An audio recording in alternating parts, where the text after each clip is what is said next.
Hello and welcome to the Eerie Nerd Podcast, where I discuss all things geek. I'm your host Kieran, and in this episode, I'm going to discuss episode 2 of HBO's The Last of Us. In the previous episode of the Eerie Nerd Podcast, I discussed episode 1, giving you my opinion. In this episode, I'm going to explain more about the story of the episode, as well as offer up my own opinion.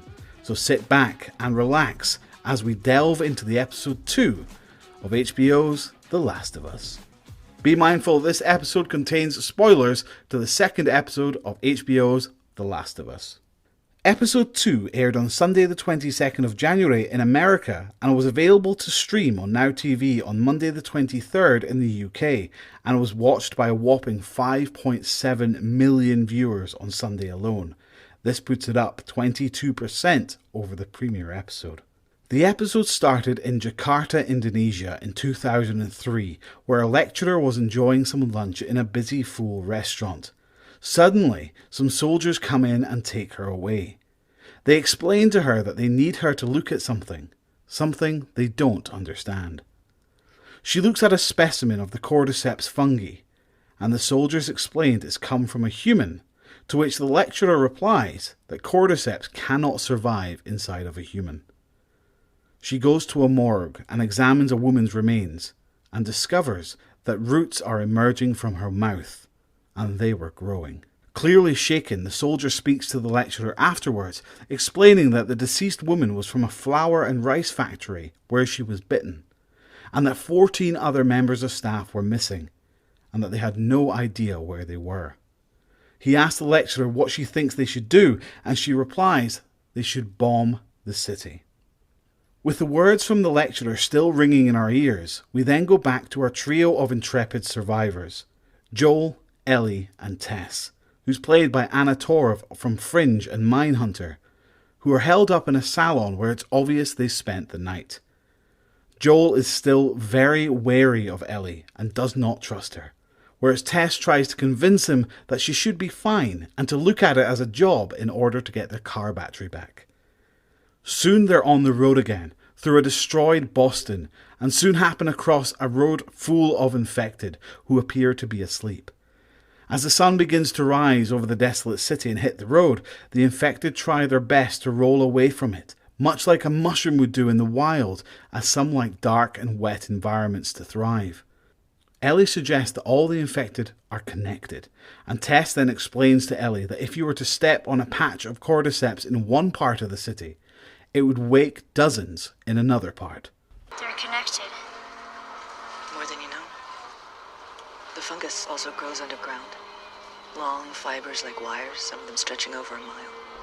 You step on a patch of cordyceps in one place, and you can wake a dozen infected from somewhere else. Now they know where you are, now they come. You're not immune from being ripped apart.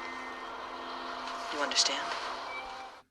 On their way to the State House, they pass through a museum, which they soon discover houses a very unique infected. One that is blind and uses echolocation to find its way around, and they call them clickers.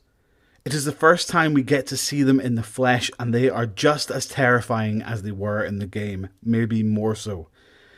Interestingly to note, the same actors who did the mocap and the sound effects for the clickers in the games also play the two clickers in the museum. After an incredibly tense scene, the trio reach the State House where they discover there are no more fireflies where they were meant to meet them. Instead, they are greeted with dead bodies of fireflies who have been bitten by the infected, but have not yet turned. Tess reveals that she has been bitten by one of the clickers in the museum, and as an audience, we finally understand how everything is connected when suddenly hundreds of infected turn up to the building. Tess sacrifices herself by igniting some petrol which is in the building, thus creating a bomb and blowing up the infected, allowing both Joel and Ellie to get away.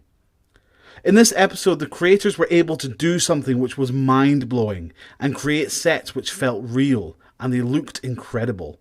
It looked like it was made from minimal CGI, which is really refreshing to see. There's a scene, for example, showing the destruction of Boston after the bombing of the city. Although it's obviously CGI, it looks so haunting and realistic that it adds attention to the show, giving you a glimpse of what the rest of the world must look like. All the set pieces looked unique to the show. They also looked as if they're plucked straight from the video game. The attention to detail in every single shot was incredible.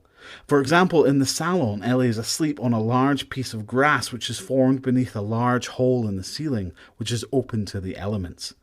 The colours of bright green and the dullness of the salon are total contrasts which really engage you into the scene.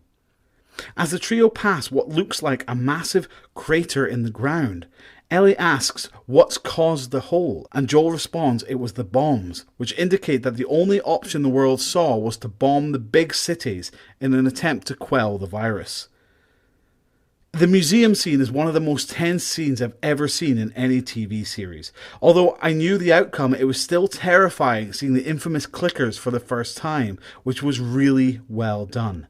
The makeup and the prosthetics to bring the clickers to life really did so in a totally creepy way. Inside the State House looks like it's been ripped from my PS5. With the lighting and the design, you would be forgiven for thinking it wasn't a CGI set. I love the way the writers changed the way Tess sacrifices herself.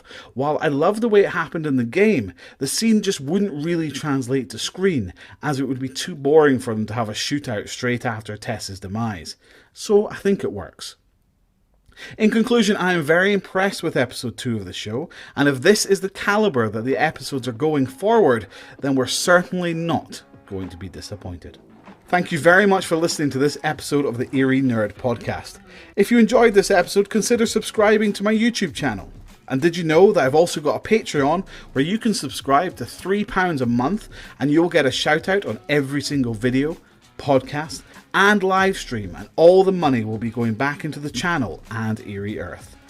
Head over to patreon.com/Eerie Earth and please visit eerieearth.com for more information on the podcast.